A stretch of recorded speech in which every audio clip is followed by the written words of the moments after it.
Oh, in this video, I've got to be wearing a hat because my hair is crazy, but what's even crazier is what we're gonna be talking about inside of this video. Now, what you see in the title, that cool number, about 61,000 and change, is actually something from the last 28, 29 days, I don't know how many days were in last month, give or take under 30 days slightly, for a fairly new client for my advertising agency. Now, this client specifically has been able to see some fluctuation. We're going to talk about the Facebook ad strategy towards the end of this video. I'm going to talk about exactly what we were doing, why the sales are kind of roller coaster like as they're increasing, and how that actually relates to a very scalable Facebook strategy, hence why they were able to do over $61,000 a day. And they're sitting at about $800 to $1,000 a day right now in profit, doing about $4,000 to $5,000 a day. Now, we're going to talk about all that. We're going to talk about the Facebook strategy. We're going to talk a little bit more about stores, products, ad copy, ad creatives, all this little stuff we're gonna kind of touch on and filter through, okay?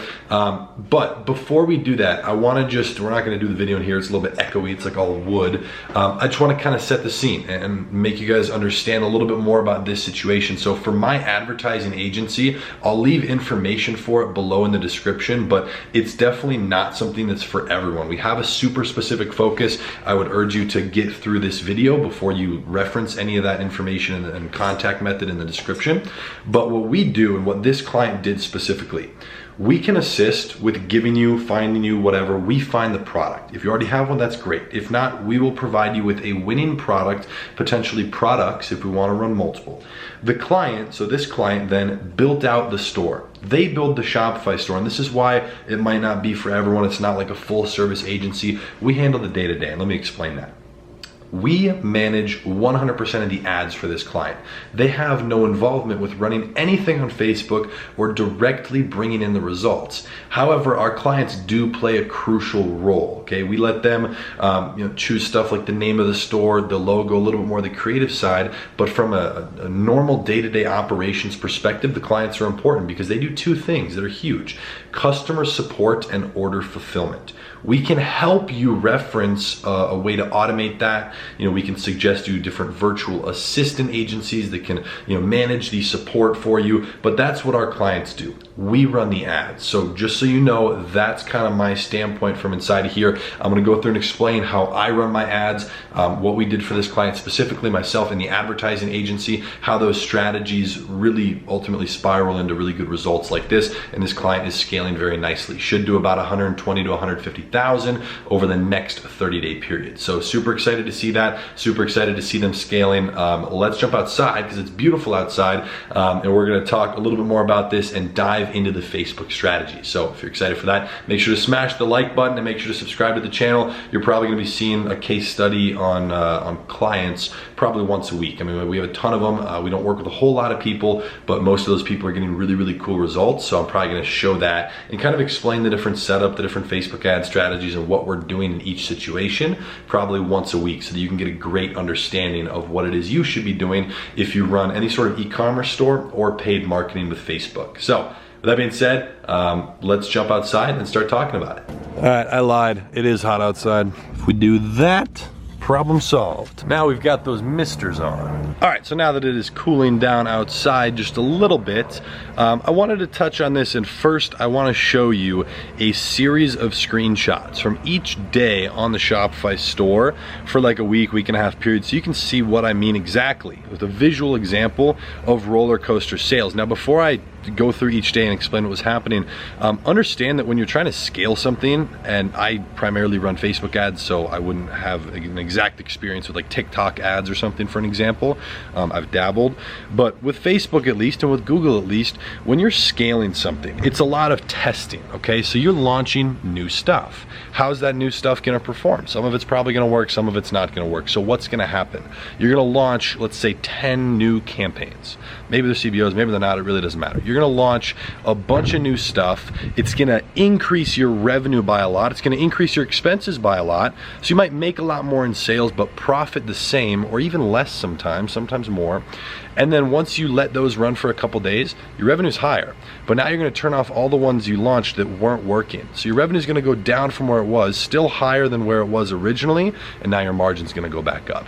So it's just a stair step or pattern. And that's why it's that roller coaster, because depending on how fast you scale on Facebook, this is not lightning fast. I mean, you guys have seen some of the stuff that I've done, like 0 to 70K a day in under 2 weeks. You know, that's more aggressive. You're gonna have a lot of that fluctuation, or at least a lot of bad ad spend running. But with something like this, it's not gonna be anything too crazy, just a nice and steady as it goes up. Okay, so let me take a look at this so I don't get any information wrong.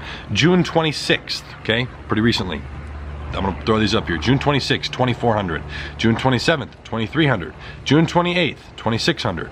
June 29th, 2,000. As these things just optimize, right? It's just kind of chilling. Okay, now into June and July, like the end of June and July is kind of where new tests start to get launched. So watch this. June 30th, $3,000. Okay, 3,100. So that's about a $1,000 increase. Now, July 1st, $2,800. What probably happened here is those tests are still running, nothing's been killed yet. So they're just optimizing. The next day, July 22nd, $3,600. As it continues to optimize, probably nothing killed yet. The next day, you can see a lot of stuff killed, and probably some new stuff launched based on what was working.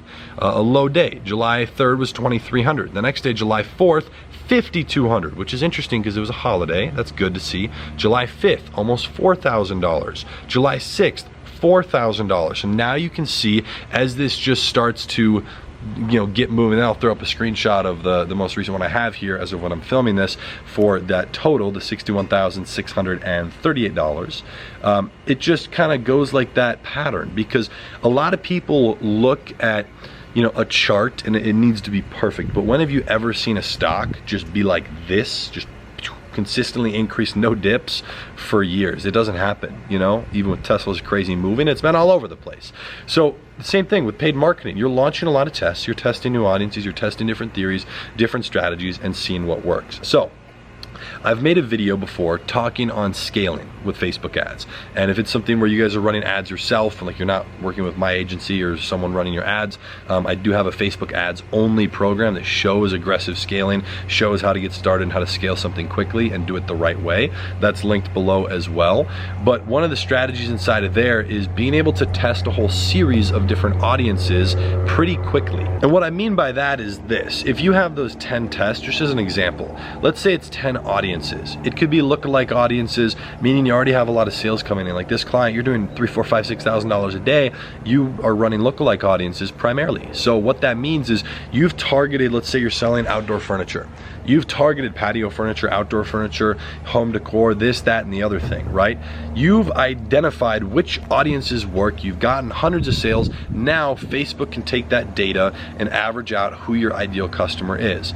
And then you can target those people who just happen, in Facebook situation, who happen to have a high likelihood of being the same person, having the same buying habits, and all the things like that. So they line up, those customers match. And so what ends up happening is 9 times out of 10, those audiences perform better than maybe the initial table or outdoor furniture or something like that. And so you can take those audiences, all the 1 through 10%, and line them up. You can stack them in CBOs, do 1, 2, 3%, 2, 3, 4%, 3, 4, 5%, all the different combinations, and launch a whole series of different audiences combined in different ways with 3 ad sets in CBOs, 5 ad sets, and ultimately launch as many combinations. I mean, you could launch, I've had days where I launched $40,000 a day worth of new ad spend, and the only reason it wasn't more is because I was almost a little bit scared, and at least intimidated, of spending more. Like there was more tests that I could have done. I just didn't want to go overboard. So, you know, kind of identifying that point, there's so many things you can test, and that's why you do this, right? The sales, you launch a bunch, you kill some. You launch more off of what works, you keep going, and that's how things keep moving upwards. So now that we've talked about Facebook ads, done a lot of this, and shown you the screenshots from the store, take a look at this screenshot from the actual ad account. Okay, I'm gonna kind of voice over this as you take a look. What you'll see is a lot of different ads. Some of these are off, by the way, a couple of these are still active, but you can see the amount spent, the purchase conversion value. Some of these are lifetime ads, some of them are daily, and this is just a handful of them from the 28-day period, right? From June 9th to July 7th. So you'll see an average across these, and there's more if you scroll down, is almost a 5 ROAS, which means for every dollar you spend, you're bringing back $4.90. Well, my math is not great. I might not have finished high school, but that's more than $1. So as long as you're making more and bringing in more than you're spending, you're doing okay. So if you take a closer look, you'll see some of these, $21,000 purchase conversion value, $13,000, $7,000. So you'll see all the way over on the left at the top, under amount spent. You spend $4,100 to make $2,100. Okay, you might have probably another $4,000 to $6,000 in product cost on that, and then some average monthly operating costs for your business, website hosting, virtual assistants, anything like that. That might equate to another couple $100, but I mean they're keeping well over like $7,000, $8,000, $9,000 of that on that specific CBO. I believe it was a CBO, that specific campaign. So there's multiples. You have some at a 7, it's not as large in spending and results, but the key here is consistency. And I don't even look for a 4 to 5 ROAS on everything I'm doing, especially in the testing phase. Because while you're doing this, you're on that wave train, as I like to call it. You need to just be realistic. As long as you're above a 2, 2.5, 3 is great. As long as you're above a 2 ROAS, you have a lot of stuff that's profitable. It's at least canceling out the stuff that's not. It allows you to not be burning cash. I've had things where I've been testing on Facebook and I'm trying to build a brand with it's more of a risky test, right? Something unique. And I'm burning 7 to 10 grand a day for weeks. So I've had things that have lost me hundreds of thousands of dollars in the red in just a month's time. So there's a lot of fluctuation, and that's like a separate project where I'm working on stuff. But with Facebook, on a regular basis, I'm just looking to be above break even during the testing phase. Because I'm gonna relate this to real estate here, so hopefully this connection makes sense. But if you're doing $5,000 a day in sales, making 0 profit, you're not losing money, but you're not making any profit, you're still building something that's worthwhile. You could sell the company, and even if it has no profit, it's still worth money. You have customer data. It's honestly very easy for someone who knows what they're doing to then jump in there, increase your average order value, optimize your ads, and basically turn it into a profitable machine. Okay, similar with real estate. I have a unique style of real estate right now that makes more sense to me. Instead of trying to find home run deals that my mortgage is $1,000, I'm making $1,800 in rent, and I have like a big spread, I'm making a lot of net profit every month. I don't care about making the money monthly because I don't need to. So as long as I'm breaking even on my expenses, I have a tenant in there paying the rent, paying down principal, in a property that's appreciating, getting the tax benefits. So while I'm not seeing a check every month, it's building net worth. And net worth is easier to turn into cash flow than cash flow is to net worth. Just like with an e-commerce store, revenue is easier to turn into revenue with profit than it is to have nothing and try to make it profitable. So I hope that makes sense. But so just focus on being profitable, be above break even. You might be like, why am I spending $1,000 to make $1,000 and I'm just breaking even? Well, that's part of it. It's honestly a good sign. It means at least your product's starting to work. There's probably things you can do to get your product costs down. There's probably things you can do to increase your average order value. I had a client of mine, you guys saw the video, it was like a $560,000 case study like 2 months back. She came to me doing $2,000 a day with a 2% margin. So making whatever that is, $400, no, that's nothing. I don't even know the math. Anyways, making no money. She's actually losing money because her payment processor's holding 15% of all the sales. So day over day, she's losing money. She's not losing it, but she's not getting it. The payment processor's holding it. Well, as I worked with her, in the first 30-day period alone, she went from $2,000 a day with a 2 to 3% margin to doing $35,000 to $36,000 a day with an 18 to 20% margin. So now going from something that's not really a viable business, even though she's not losing money, unless you have a bunch of sitting cash, you can't support that business model, right? Because she's the payment processor's holding it. To now, inside of a 30-day period, building a business that was going to, on track to do over $1 million with over $200,000 in profit just in the next 30 days, inside of a 60-day period. That's aggressive scaling on Facebook. That's what I do. That's what these strategies I was telling you about do, when you properly implement those. So it all comes down to cash flow, and I hope that piece of like turning things into profit really helped. The things that I did besides just scaling on Facebook, before I even touched any of the scaling on Facebook, I was working on her average order value, because I knew that it wasn't just the ads that were causing a basically break-even number, a 2% margin, because she had like a $13 average order value. Well, I got that up to $22. So you don't need to necessarily drop the cost per purchase via your marketing. It's a great thing to work towards, but figure out other ways of being creative to solve a problem. I just flipped it around and tried to figure out how to increase the average order value. Could I make the customer spend more, right? Charge more for the product? Can I charge for shipping? Can I upsell a product? Can I bundle this and that? I tested a lot of stuff inside of a 2-week period and slowly started increasing that average order value. So that actual scaling from $2,000 a day to $35,000 a day happened in only like a 2-week period. You know, so it was a quick scaling once I started seeing that average order value was going up, because I didn't want to start spending a lot more money and have the cash flow tied up for her in a payment processor, because she wouldn't have been able to support it. So I had to get that margin to at least actual break even at 15%, which is something we were able to do. So I hope that breaks down a little bit more about what we're doing inside of here. You know, now for a client like this that's starting to do $2,000, $3,000, $4,000, $5,000 a day, making profit, we're showing them what to reinvest in to help scaling. You know, just so you know, things like that would mean ad creatives. How do you get some really great, really unique one-off ads every week? Dropping new ad creatives inside of your ad account, keeping your retargeting audiences very profitable. Being able to milk the lookalike audiences, the really large ones, for a very, very long time at a high spending level.